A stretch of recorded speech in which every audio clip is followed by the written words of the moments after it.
What's good, y'all? Welcome back to the lab with another quest build. I wanted to bring you guys a video on my guard hatch that I've been running with on NBA 2K23. This thing is an absolute force in the right hands, more of a bigger guard that can kind of do everything. And I wanted to model him off of my favorite guard and wing type players of all time. It has shades of Kawhi Leonard's defensive prowess, Tracy McGrady's athleticism and scoring ability, and then Joe Johnson's strength, demeanor, and creating ability. This is the balanced offensive guard. I really wanted to blend all three of those dominating players together and create a bigger guard build that can shoot, score inside, obviously play make, and then play good defense. But I wanted to make him bigger than your typical guard because Tracy McGrady was 6'8", Kawhi Leonard and Joe Johnson, both 6'7", are strong and physically imposing. What I really wanted to do was get high strength and the Tracy McGrady dribble package plus his dunk package. So let's jump right into it, and I think you guys are really going to like this build, especially those of you who like those wing type scorers from like the mid 2000s. You're going to make this at shooting guard. You're going to make him at 6'8", 233 pounds with a 7'5" wingspan. You know we're going body shape build because I want that Joe Johnson / Kawhi Leonard type hitbox.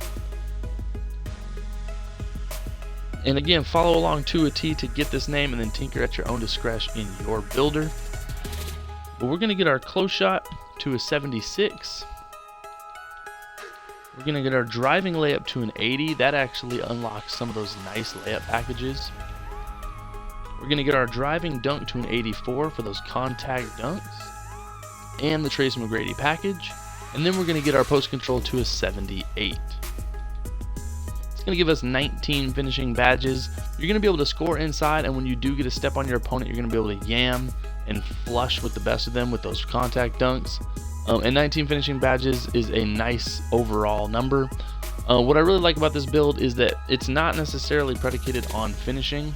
What I really like about this build is it can finish at a really high level, but it's not necessarily the overall focus of this build, such as like Tracy McGrady's game on the Raptors. It really shines in the shooting department. You're going to get your mid-range to an 81, and then get your 3-ball maxed out to an 85. Then we're going to get our free throw up to an 80, because when you play rec, you want to be able to knock them free throws down at the line in clutch situations. And so that 85 3-ball is going to be nasty on this build with Gold Claymore, Hall of Fame Mini Magish, and 23 overall shooting badges.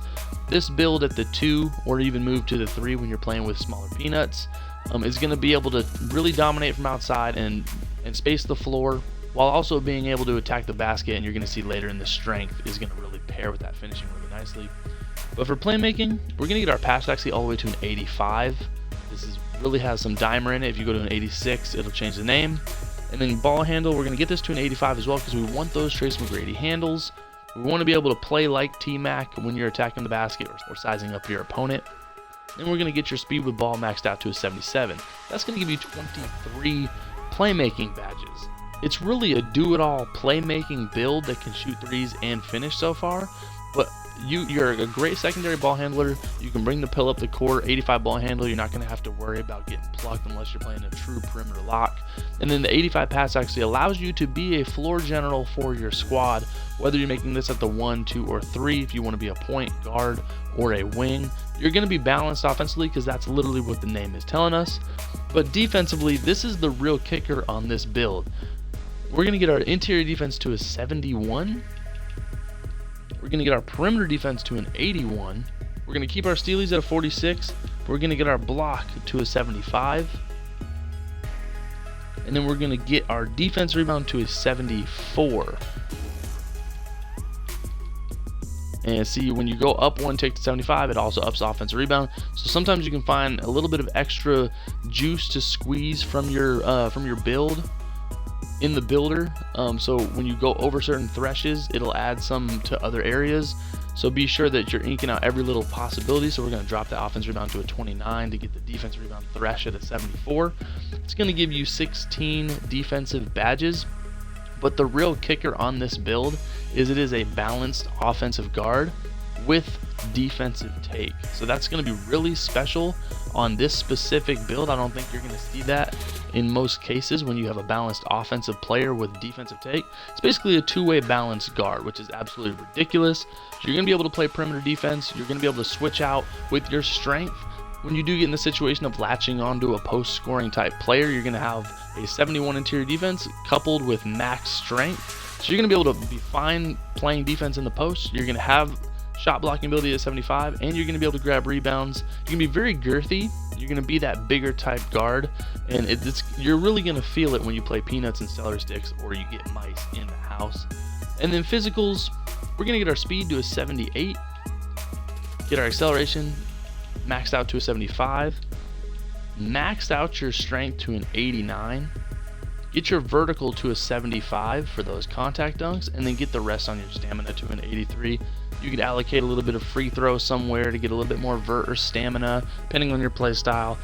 But that 78 speed and 75 acceleration is going to be plenty fine on a bigger guard type build. But that 89 strength, you're really going to feel it when you're attacking the rim. You can get gold bully. You're going to feel it defensively. A lot of times when I'm playing, dudes try to go baseline on me, and I just clamp, sit on it. They just dribble right out of bounds, creating turnovers. Not going to show up in the stat sheet. But a lot of what this build can do is just going to be overall well-rounded basketball. I actually allocated my +4 when I got to the league to finishing. So I went 23, 23, 23, 16. Super well-rounded. And again, the kicker on this build is the defensive take. Let's go there. So for primary take, I have extreme clamps equipped, and I really like doubling up and enhanced jump shot contest when you get that team takeover. Your balanced offensive wing, guard, or point, depending on where you make it, has a two-way takeover situation. You're going to end up with a name, Balanced Offensive Guard.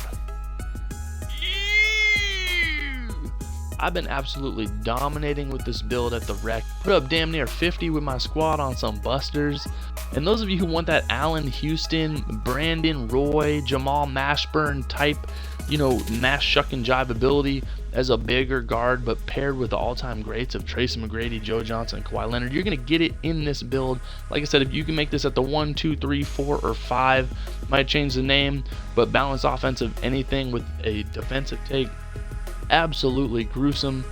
Let me know what you guys think about this build. Have you seen something like this? Do you think it's uber rare with the take situation? You know what time it is. Questboro bringing y'all that heat this year. Streets.